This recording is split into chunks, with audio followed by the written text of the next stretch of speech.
Ta parole est une lampe à mes pieds, une lumière sur mon sentier. Psaume 119, verset 105. La méditation.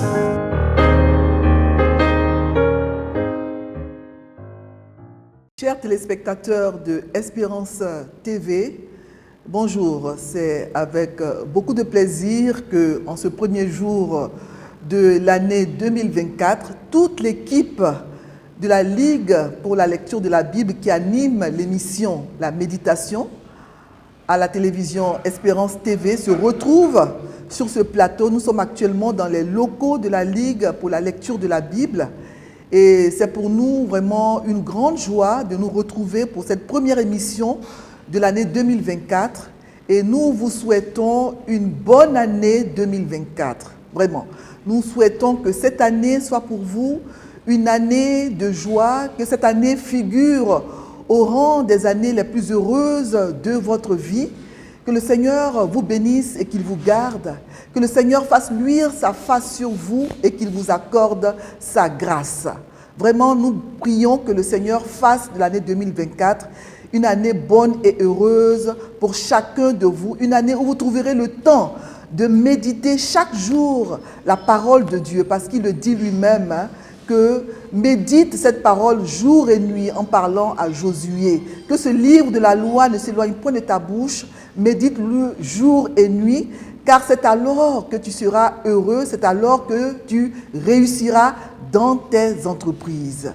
Bonne année à chacun de vous. Alors je vais commencer en présentant chacun des membres de l'équipe pour que vous puissiez mettre un visage sur le nom. C'est vrai, vous avez l'habitude de nous voir à l'écran séparément, mais aujourd'hui, pour le 1er janvier, à l'occasion de cette émission spéciale, nous nous retrouvons tous sur le même plateau, donc nous allons nous présenter une fois encore. Alors, à ma droite, nous avons le pasteur Guéhi, que vous avez déjà vu plusieurs fois à l'écran. Pasteur, comment ça va? Ça va très bien. Ça va très bien.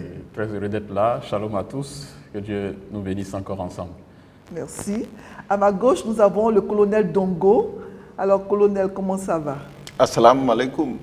Ça va très bien. Que le Seigneur vous bénisse. Chers téléspectateurs, nous serons encore ensemble cette année 2024. Amen. Et nous avons après le frère Koudou Laurent, que vous voyez souvent à l'écran. Bonjour. Bonjour mon frère, comment vas-tu? Bonjour à tous nos téléspectateurs. Je vais très bien. Très heureux de participer à cette première émission de l'année 2024. Et je profiterai pour, en son temps, dire mes vœux à nos téléspectateurs. Merci. Et ensuite, nous avons le frère Adam Seka. Comment ça va, mon frère? Très bien. La grâce de Dieu est suffisante chaque jour pour nous conduire. Et au cours de l'année 2023, il a été avec nous. Il nous a gardés, il nous a donné sa bonne parole qui nous a fait du bien. Et nous sommes encore heureux ce matin d'être avec nos frères et nos sœurs pour partager la bonne nouvelle qui sauve, qui guérit, qui libère, qui transforme les cœurs. Amen. Que Dieu vous bénisse abondamment. Amen.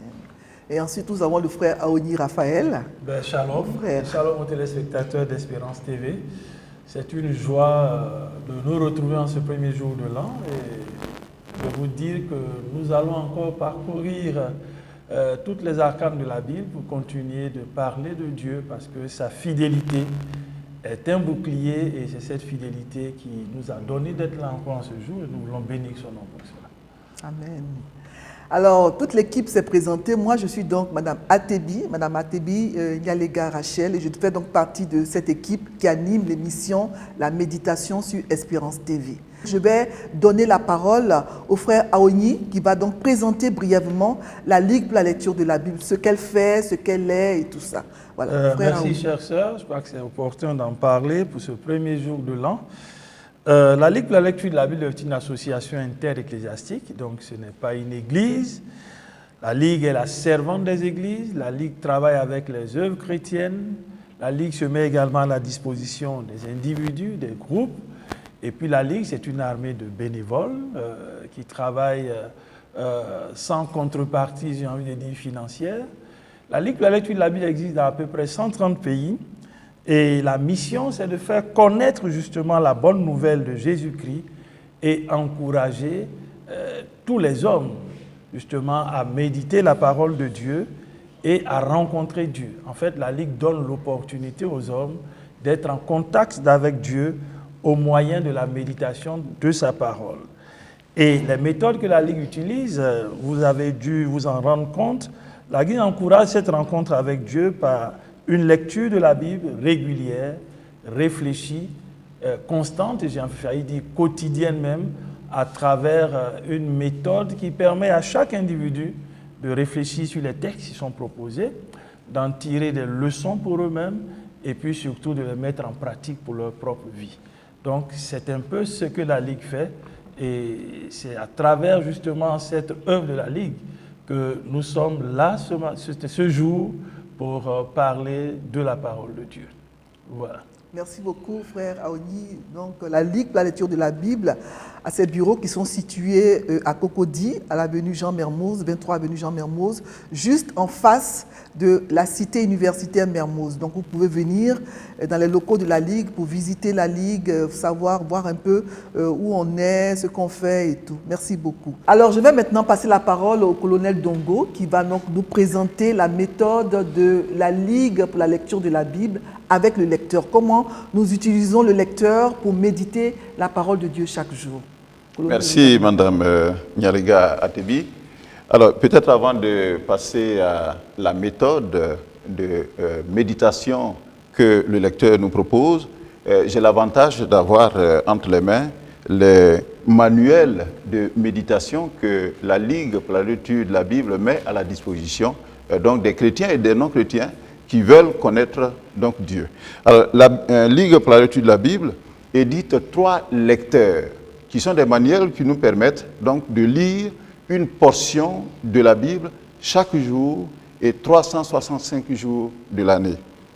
Je commence par le lecteur cadet qui est édité pour les enfants de 5 à 10 ans, un lecteur qui est bien illustré. Et quand les enfants savent lire, il faut mettre ce manuel à leur disposition, leur expliquer, leur apprendre dès le bas âge à se familiariser à la lecture donc, de la Bible. Donc, ils vont apprendre à lire et connaître Dieu. Alors, ce lecteur, qui est assez volumineux, il ne coûte que 2000 francs CFA. Le deuxième lecteur est édité pour les jeunes de 11 à 17 ans. C'est ce que nous avons appelé le lecteur junior. Il est très volumineux, mais encore bien illustré avec des photos, et chaque jour a un passage, a une image, et chaque enfant donc peut apprendre et doit apprendre à lire la Bible et s'aider donc des commentaires qui y sont pour l'aider à réfléchir donc sur le texte. Le troisième manuel, c'est le lecteur adulte.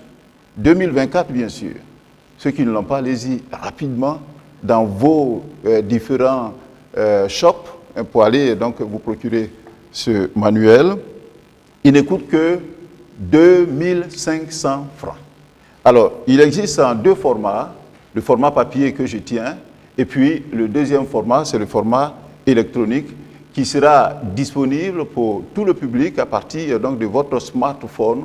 Vous téléchargez et vous l'avez, ce lecteur, tout son contenu, donc sur votre smartphone, partout où vous êtes, vous pourrez méditer. Alors, la méditation, c'est quoi?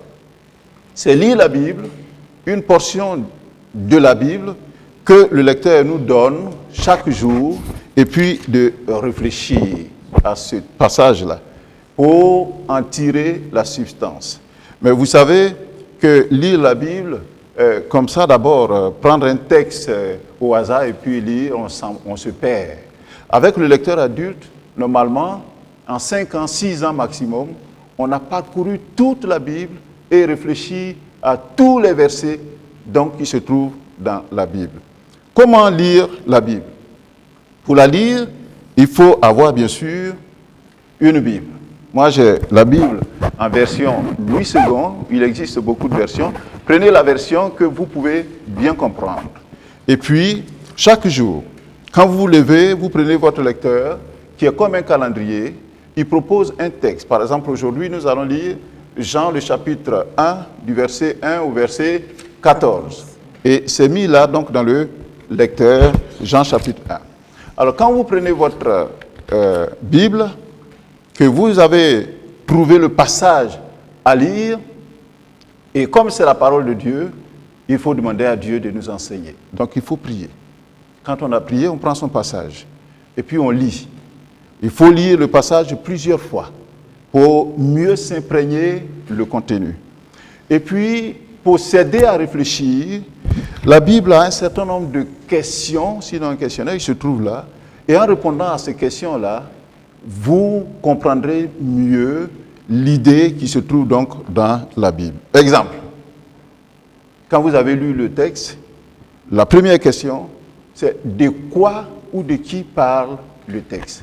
Et quand vous répondez à cette question, déjà ça vous permet de bien cibler les éléments donc, qui se trouvent dans le passage que vous avez lu. Et deuxième question, est-ce que ce passage m'apprend quelque chose sur Dieu le Père, Dieu le Fils, Dieu le Saint-Esprit?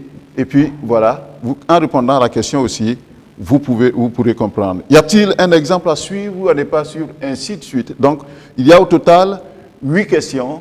Mais si vous n'avez pas assez de temps, vous répondez par exemple à 2, 3 questions et ce sera déjà intéressant. Alors, après les 8 questions, il y a une autre série de questions A et B. La question A dit « Quel est le verset qui m'interpelle le plus ?» Je cherche dans le passage le verset qui m'a beaucoup frappé et puis je le retiens. Je prends même un calepin, je note ce verset. J'essaie de mémoriser ce verset et même quand je vais sortir, je peux trouver ma sœur Atebi. Je lui dis, ah mais je viens de lire dans la Bible le passage que le lecteur m'a donné. Voici ce verset-là qui m'a frappé. Et je ne sais pas ce que tu en penses. Et puis je partage. Alors, il y a la question la question B, dans cette série de 2 questions A et B, qui dit, pour ma prière, est-ce qu'il y a quelque chose que Dieu me montre, dont j'ai à me repentir, auquel croire et obéir, pour lequel le remercier et le louer, etc. Donc, à partir des réponses de cette question B, je peux formuler ma prière, qui est basée sur le texte que j'ai lu. Alors, cette méthode inductive, à partir de ces questions, je peux donc tirer une leçon et en faire une sorte donc de loi pour moi. Je l'applique. Elle est très, très, très intéressante, très instructive et je vous conseille bien sûr d'avoir votre lecteur, d'aller dans vos librairies habituelles ou alors à l'adresse de la Ligue qui a été donnée, 23 rue Jean Mermoz, vous pourrez trouver les différents lecteurs.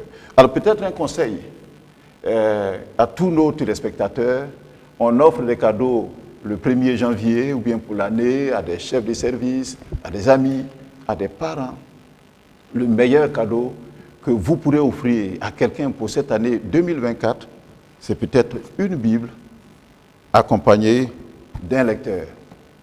La personne va vous bénir quand elle va découvrir toutes les richesses que vous lui avez donné d'avoir en lisant la Bible. Donc voici, brièvement présenté, le lecteur et la méthode donc, de méditation à partir du lecteur. Merci beaucoup, colonel Dongo. Et après donc avoir médité, répondu aux questions, on termine par la prière pour demander au Seigneur de nous aider à mettre en pratique ce qu'on a lu. Alors nous allons donc prier d'abord avant de lire le texte du jour et le commenter. Donc je demanderai au colonel Adam Seka de prier pour que nous puissions, avant que nous plongions nos regards dans la parole de Dieu, avant de lire le texte du jour, le texte proposé par le lecteur. Notre bon Père, nous te bénissons infiniment parce que tu nous as donné ce privilège immense de te connaître, ce privilège d'être enfant de Dieu et d'avoir accès à la lumière de Dieu qui nous éclaire pour te connaître, pour marcher avec toi. L'apôtre Paul pouvait dire que les choses spirituelles, c'est par le Saint-Esprit qu'on les comprend. Et nous bénissons ton nom parce que ta parole est spirituelle. Ta parole donne la vie. Ta parole nous éclaire. Ta parole nous conduit. Ta parole rectifie nos pensées erronées. Ta parole nous éduque pour que nous soyons conformes à toi. C'est pourquoi nous voulons te prier que tu nous aides par le Saint-Esprit à saisir tes pensées profondes, à saisir la grâce merveilleuse que tu as manifestée pour nous en nous donnant Jésus-Christ qui est mort à la croix du Calvaire pour nous sauver. Que tu nous donnes par ton esprit de comprendre la profondeur de ton amour pour nous.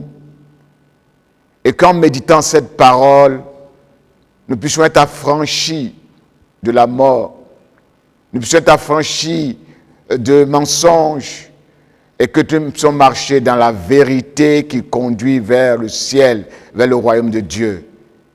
Bénis ta parole, qu'elle nous fasse du bien, qu'elle nous transforme et qu'elle fasse en sorte que nous puissions aller jusqu'au bout avec toi, parce que tu reviens bientôt pour nous chercher. À toi la gloire, à toi la louange et l'honneur pour tous tes bienfaits à notre égard. Amen. Amen. Merci beaucoup, mon frère. Alors, le passage qui nous est proposé par le lecteur en ce premier jour de l'année 2024 est le passage qui se trouve dans l'évangile de Jean, Jean chapitre 1, versets 1 à 14. Jean 1, 1 à 14. Mais on va d'abord lire l'introduction à l'évangile selon Jean. Alors, avec le lecteur, quand nous commençons un nouveau livre, nous avons une introduction qui nous est proposée dans le lecteur. Et aujourd'hui, donc, nous allons lire l'introduction à l'évangile selon Saint Jean que nous trouvons dans le lecteur 2024. Alors, je lis l'introduction. 4e livre du Nouveau Testament, l'évangile porte le nom de son auteur. Membre de l'équipe des 12 et bien plus du trio présent lors de la transfiguration, Jean présente à sa manière les faits concernant le ministère de Jésus. Il le fait avec quelques particularités par rapport aux évangiles précédents, dits synoptiques. Son introduction se focalise sur la parole faite chair et non sur la généalogie ou la naissance de Christ. Il ne dit rien ni sur le baptême de Jésus-Christ par Jean-Baptiste, ni sur l'appel des premiers disciples, tel qu'on peut le voir dans Marc chapitre 1, versets 16 à 20. La présence de Jésus dans les différents lieux, Jérusalem, Judée, Galilée, pour rendre un ministère selon lui, diffère un peu des autres évangiles. Relevons quelques traits de sa spécificité. Jésus est la parole faite chair et venu parmi les hommes. Chapitre 1, versets 1 à 18. C'est dans l'évangile de Jean qu'on découvre les épithètes que Jésus se donne et qu'il colle à la formule « Je suis » pour indiquer aux hommes les différentes voies par lesquelles le reconnaître et recevoir la vie éternelle. Les miracles présentés, transformation de l'eau en vin, chapitre 2, versets 1 à 12. Guérison du fils de l'officier royal, chapitre 4, versets 43 à 54. Guérison des malades à la piscine de Bethesda, chapitre 5, versets 1 à 8. Multiplication des pains, chapitre 6, versets 1 à 15. La marche sur les eaux, chapitre 6, versets 16 à 21. La guérison d'un aveugle, chapitre 9, versets 1 à 34. La résurrection de Lazare, chapitre 11, versets 1 à 44. Et les enseignements sur la nouvelle naissance, sur le pain du ciel que Jésus donne, sur le bon berger, sur le cep et les sarments, sont là pour amener le lecteur à croire que Jésus est le Christ, le Fils de Dieu, que la lecture, relecture de cet évangile nous propulse dans notre engagement chrétien. Donc voici donc l'introduction à l'évangile selon Jean que je viens de lire. Nous allons donc lire le passage du jour, Jean chapitre 1, versets 1 à 14, et le frère Koudou Laurent va nous lire ce passage. Jean 1, 1 à 14. Je lis donc la parole de Dieu dans la version Louis II, Jean 1, versets 1 à 14. Au commencement était la parole, et la parole était avec Dieu, et la parole était Dieu. Elle était au commencement avec Dieu. Toutes choses ont été faites par elle, et rien de ce qui a été fait n'a été fait sans elle. En elle était la vie, et la vie était la lumière des hommes. La lumière, lui, dans les ténèbres, et les ténèbres ne l'ont point reçue. Il y eut un homme envoyé de Dieu, son nom était Jean. Il vint pour servir de témoin, pour rendre témoignage à la lumière, afin que tous croient par lui. Il n'était pas la lumière, mais il parut pour rendre témoignage à la lumière. Cette lumière était la véritable lumière qui, en venant dans le monde, éclaire tout homme. Elle était dans le monde, et le monde a été fait par elle, et le monde ne l'a point connue. Elle était venue chez les siens, et les siens ne l'ont point reçue. Mais à tous ceux qui l'ont reçue, à ceux qui croient en son nom, elle a donné le pouvoir de devenir enfants de Dieu, lesquels sont nés, non du sang, ni de la volonté de la chair, ni de la volonté de l'homme, mais de Dieu. Alléluia. Et la parole a été faite chair, et elle a habité parmi nous, pleine de grâce et de vérité. Et nous avons contemplé sa gloire. Une gloire comme la gloire du Fils unique venu du Père. Amen. Amen. Merci beaucoup. Alors ce passage que nous venons de lire, Jean chapitre 1, versets 1 à 14, est ce qu'on a appelé le prologue donc de l'évangile de Jean, c'est-à-dire l'introduction de l'évangile de Jean, donc cet évangile qui a été écrit par le disciple que Jésus aimait, donc qui est Jean. Alors ici, dans ce passage, il va d'abord donc commencer à parler de la divinité de Jésus-Christ. Donc il dit que Jésus est la parole qui était au commencement et qui est Dieu. Ensuite, il va parler de l'œuvre du Fils de Dieu, l'œuvre de la parole. Toutes choses ont été faites par la parole. Et ensuite, il va brièvement parler du ministère de Jean-Baptiste. Il ne va pas trop s'étendre sur ce ministère-là, contrairement aux évangiles dits synoptiques qui s'étendent longuement sur le ministère de Jean-Baptiste. Là, il va nous en parler, mais assez brièvement. Et après, il va donc nous présenter Jésus-Christ, qui est la véritable lumière qui éclaire tout homme. Et ensuite, au verset 14, il nous parle de la parole qui a été faite chair. Voilà un peu brièvement introduit ce passage que nous allons maintenant commenter en répondant aux questions qui sont proposées par le lecteur. Donc on va réfléchir au passage proposé par le lecteur en répondant aux questions du jour, ce que nous appelons les questions du jour. Donc nous avons pour ce texte de Jean 1, 1 à 14, deux questions qui nous sont proposées. Nous avons la question 2 et la question 3. Et nous allons essayer d'y répondre à tour de rôle. D'abord la question 2. Est-ce que ce passage va prendre quelque chose sur Dieu le Père, Dieu le Fils, Dieu le Saint-Esprit? Ce passage que nous venons de lire, Jean 1, 1 à 14, est-ce que dans ce passage, nous apprenons des choses sur Dieu le Père, Dieu le Fils, Dieu le Saint-Esprit? Voilà, la parole est à chacun. Qu'est-ce que ce passage nous apprend sur Dieu le Père, Dieu le Fils, Dieu le Saint-Esprit?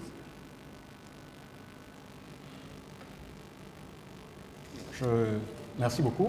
C'est un test assez riche qui nous permet toujours de nous replonger sur de grandes vérités profondes liées bien entendu à la venue de Christ dans le monde, qui est présenté ici comme étant la parole de Dieu. Donc cette parole qui s'est faite chair, Christ qui s'est incarné. Donc nous apprenons que Christ est la parole de Dieu. C'est lui la parole de Dieu et que rien de ce qui a été créé n'a été créé sans lui. Donc sa place dans la création. Et quand on parle de la création, on lit en même temps Dieu le Père, qui est le Créateur, et Christ est présenté, donc la parole de Dieu, comme l'agent de la création. L'agent de la création. Merci mon frère. Effectivement, l'évangile de Jean commence par Genèse 1, au commencement, Dieu créa les cieux et la terre. Et ici, l'évangile de Jean commence en disant, au commencement était la parole était Dieu. Donc le verbe qui est Jésus. Donc Jésus est Dieu. Voilà. Mon frère, colonel Seka. Je voudrais faire remarquer qu'au verset 13, ce texte nous présente un peu la nouvelle naissance comme une œuvre miraculeuse qui vient de la part de Dieu. La transformation nouvelle, la vie nouvelle en Jésus-Christ n'est pas naturelle. C'est Dieu, par l'action de la mort de son Fils à la croix du Calvaire, nous permet de vivre cette nouvelle vie en Jésus-Christ. Celui qui est en Christ est une nouvelle créature. Les choses anciennes sont passées, toutes choses sont devenues nouvelles.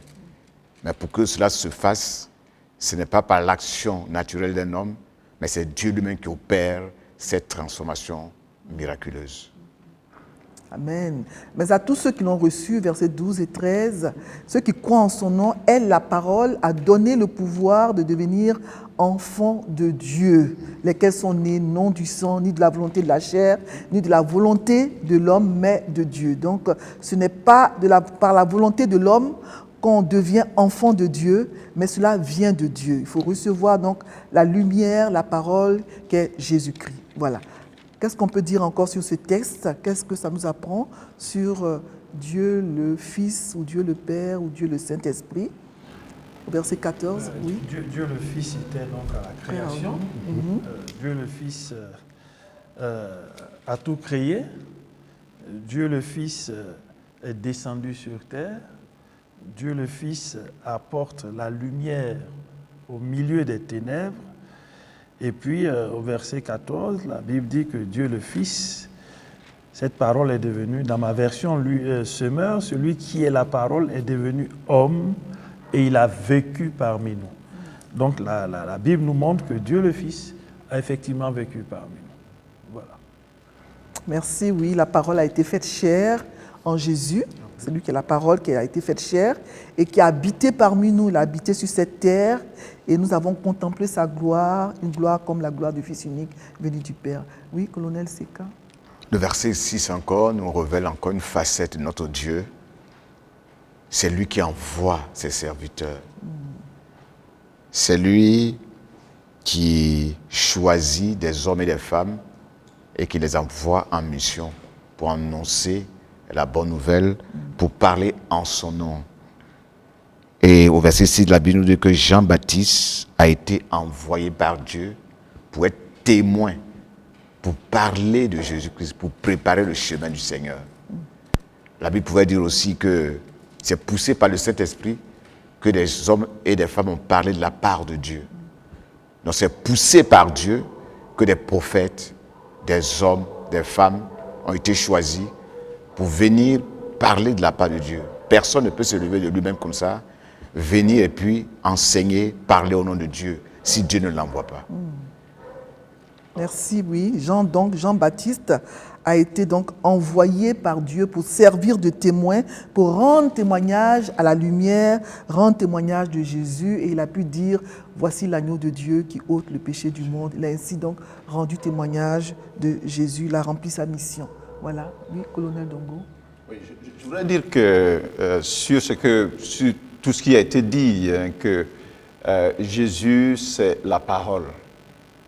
Et il a dit que ce même Jésus, c'est la lumière qui vient dans le monde. On vient de fêter la nativité, qu'on appelle communément Noël, il y a quelques jours. Et c'est comme si Jésus, il naissait là, que sa vie commençait là, à cette naissance-là. Alors, ce que nous venons de lire ici, c'est que Jésus, il était au commencement. Et que tout ce qui a été fait, il était là. Ce n'est pas ce Jésus bébé qu'on voit dans la crèche et qu'on essaie de représenter à chaque Noël, mais c'est un Jésus qui est avant la création, étant donné que la création, c'est par lui. Et que, comme il est la lumière, il est venu là, Noël qu'on vient de fêter, là, donc c'est là qu'il est venu, j'avais dit, en chair et en os. Il naissait en chair et en os. Il rentrait donc dans notre nature. Mais ce Jésus, il était avant parce qu'il est Dieu et il a tout fait. Et moi, c'est ça qui me frappe là, dans ce texte-là. Ce n'est pas un Jésus naissant, un Jésus petit, mais c'est un Jésus qui est, j'allais dire, éternel, même si ce n'est pas dit là, mais parce qu'il est avant nous, tout ce que nous pouvons représenter. Il était au commencement. Oui. Il était au commencement. Oui, était au effectivement. Voilà. Et il a été fait chair, la parole a été faite chair à un certain moment de l'histoire des hommes, mais il existait déjà Jésus, il a existé de tout temps, il est éternel. Nous allons passer à la deuxième. Oui.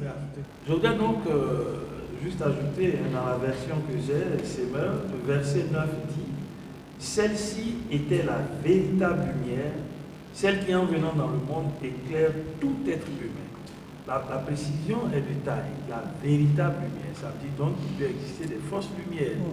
Et celui qui vient, sinon cette lumière qui vient, a pour but principal d'éclairer tout être humain. Donc il est important de comprendre que Dieu le Fils est la véritable lumière. En dehors de lui, toute autre lumière est qualifiée de fausse lumière. Merci mon frère. Oui, effectivement, Jésus lui-même le dira plus tard. Dans l'un de ses fameux « Je suis », dans Jean 8, 12, il dira « Je suis la lumière du monde. Celui qui me suit ne marchera pas dans les ténèbres, mais il aura la lumière de la vie. » Voilà. Alors, on va passer à la deuxième question proposée par le lecteur en ce jour, qui est la question 3. Question 3, y a-t-il un exemple à suivre ou à ne pas suivre dans le passage? Alors, nous venons de lire Jean 1, 1 à 14. Est-ce que dans ce passage, nous avons vu des exemples à suivre, des choses qui sont bonnes que nous devons imiter ou des choses qui ne sont pas bonnes que nous ne devons pas imiter? Oui, mon frère Adam Seka. Je voudrais faire remarquer que,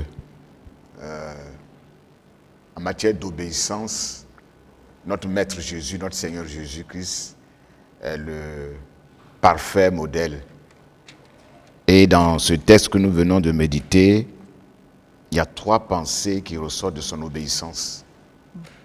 Il disait dans Jean 17, quand il faisait son bilan à son père, il dit « Père, j'ai accompli toute la mission que tu m'as confiée. » Et dans ce texte, déjà, il annonce déjà les couleurs. La première des choses qu'on voit, la Bible dit que il était, dans ma version, au verset 1, on dit il était face à face avec Dieu. Il était dans l'intimité de Dieu. Il était dans une bonne communion avec Dieu.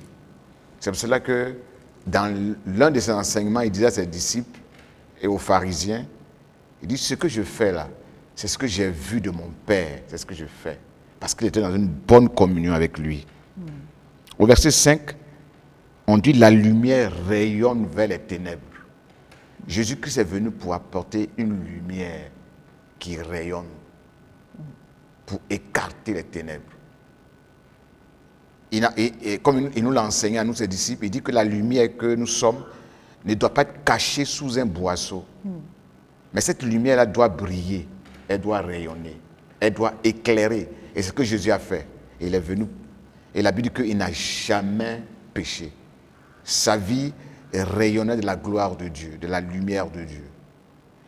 Et la troisième chose qui concerne le Seigneur Jésus, c'est le verset 11. Il est venu chez lui. Dans ma version, on dit il est venu chez lui. Il est venu parmi les siens. Et dans Apocalypse, il disait que je suis venu et je frappe à la porte. Celui qui entend ma voix et qui ouvre, je rentrerai chez lui, je souperai avec lui. Il a soupé avec, il a mangé avec Zachée et la vie de Zachée a été transformée. Donc Jésus-Christ, quand il est venu dans le monde, il n'est pas resté quelque part caché, mais il est parti chez les siens, il est parti chez les hommes, il est parti chez les femmes, il est parti dans les familles, il est parti vers les autres pour faire connaître son Père, pour faire connaître l'amour de son Père, pour que la mission que son Père lui a confiée soit accomplie pleinement et totalement. C'est pour cela qu'il pouvait dire à son Père, j'ai achevé la mission que tu m'as confiée. Je leur ai fait connaître que je suis en communion avec toi, que je suis ton fils. J'ai rayonné, j'ai brillé parmi eux pour leur montrer ta lumière. Je suis rentré chez eux, dans leur vie, pour leur faire connaître ton nom, ton amour, ta puissance, ta gloire. Merci. Oui. Alors, Pasteur deux éléments. Hein. Alors, le premier commence par le verset que notre frère Sika a cité, et le deuxième dans le verset 12. Donc le verset 11, elle est venue chez les siens ne l'ont pas reçu. Et le deuxième verset, verset 12, dit ceci, mais à tous ceux qui l'ont reçu elle a donné, et qui croient en son nom, elle a donné le pouvoir de devenir enfants de Dieu. Donc le mauvais exemple, c'est ceux qui l'ont rejeté. Ceux à qui il était destiné, qui l'ont rejeté. Je pense que c'est un très mauvais exemple de voir que Dieu envoie ce cadeau merveilleux et que ce cadeau soit rejeté. Ça, c'est un exemple, je veux dire, c'est la plus grande catastrophe qui puisse exister dans l'humanité, de rejeter le cadeau de Dieu. Nous avons un texte biblique, un autre texte de l'évangile de Jean lui-même, où Jean dit car Dieu a tellement aimé le monde qu'il a donné son Fils unique, quiconque croit en lui ne périsse pas, mais qu'il ait la vie éternelle. L'idée, c'est que lorsque nous avons rejeté ce que Dieu a de meilleur, la plus grande chose que Dieu a à nous offrir, nous ouvrons nos mains, nos bras à ce que Dieu a de pire. Et ce que Dieu a de pire, c'est bien entendu la mort éternelle. Donc rejeter cette grâce que Dieu nous a faite, c'est la pire des choses à ne jamais faire. Donc c'est le mauvais exemple. Le bon exemple, heureusement, le texte dit qu'il y a certains qui l'ont reçu. Certains qui l'ont reçu, et à ceux-là, il a donné l'occasion donc de devenir enfants de Dieu. Donc, le bon exemple, c'est de suivre, bien entendu, d'accepter ce que Dieu nous a donné. Mais l'autre question qui est liée à ça, c'est on peut l'avoir reçu, mais qu'est-ce que nous faisons de ce que nous avons reçu? Parce que ça, c'est le cas maintenant de nous qui avons eu cette grâce de le recevoir, ou nous qui avons pris la décision. À quel niveau sommes-nous de notre marche avec ce don précieux que nous avons reçu? L'avons-nous gardé? L'avons-nous piétiné? Parce qu'on peut aussi piétiner la grâce de Dieu. On peut salir cette grâce que Dieu nous a faite. Est-ce que nous l'avons reçue et bien gardée? Ça, c'est le défi qui est le nôtre aujourd'hui. Merci mon frère, merci pasteur. Oui, au verset 5 déjà, on voit que les ténèbres n'ont point reçu, un exemple à ne pas suivre, n'ont pas reçu cette lumière-là. Et ensuite, on voit aussi au verset 11 qu'elle est venue chez les siens et les siens ne l'ont point reçue. Ce sont des exemples à ne pas suivre. Voilà. Le Seigneur nous offre sa grâce, le salut, et à nous de le recevoir. Et ne faisons pas comme ces ténèbres, ces siens, ces personnes de la famille de Jésus, disons du pays de Jésus, chez qui il est venu et qui ne l'ont pas reçu. Voilà. Est-ce qu'il y a encore d'autres exemples à suivre? Encore une dernière intervention. Oui. Le verset 12, dans la version que j'ai, c'est certains pourtant l'ont accueilli. Ils ont cru en lui. À tous ceux-là, il a accordé le privilège de devenir enfant de Dieu. C'est un exemple à suivre.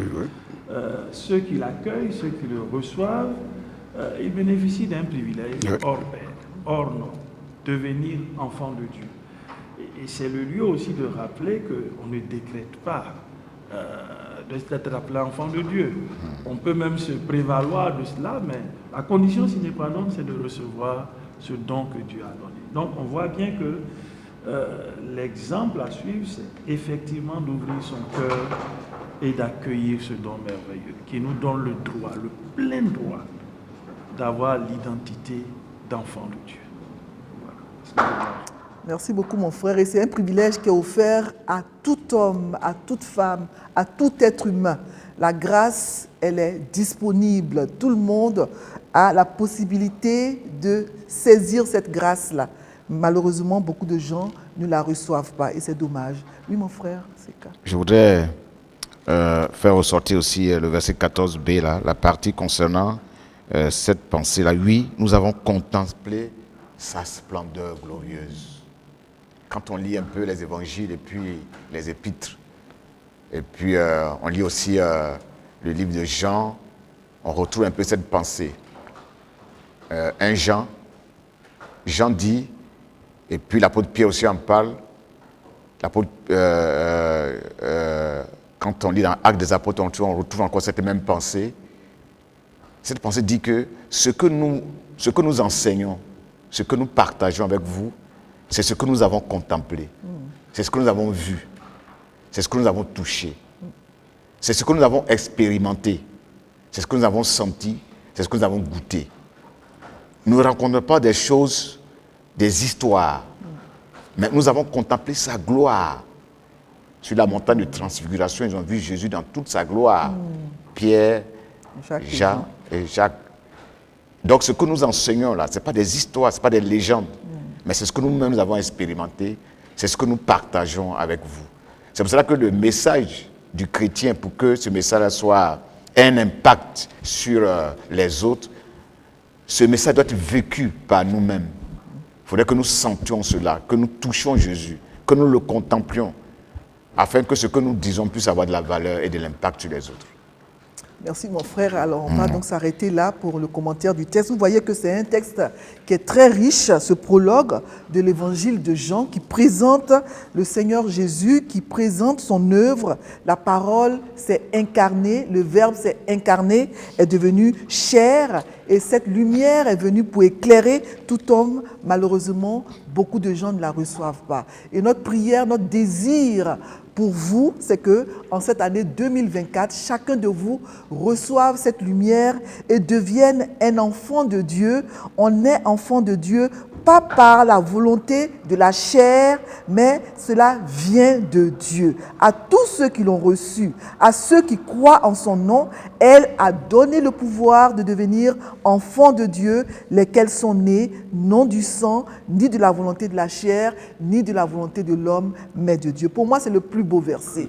D'autres pourraient en trouver d'autres, mais c'est pour moi le plus beau verset de ce passage.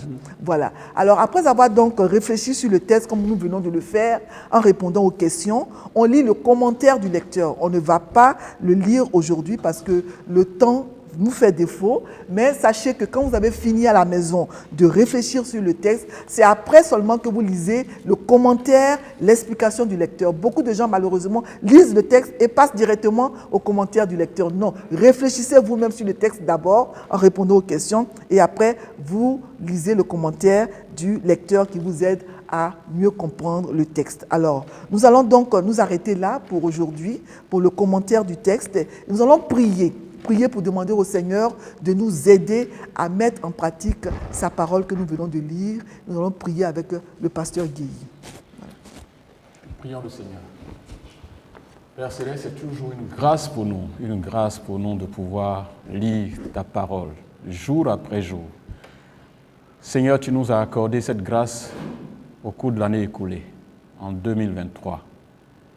Tu nous accordes, tu renouvelles cette grâce envers nous, pour que cette année 2024, nous puissions encore être enrichis par ta parole. Merci pour ce temps de méditation.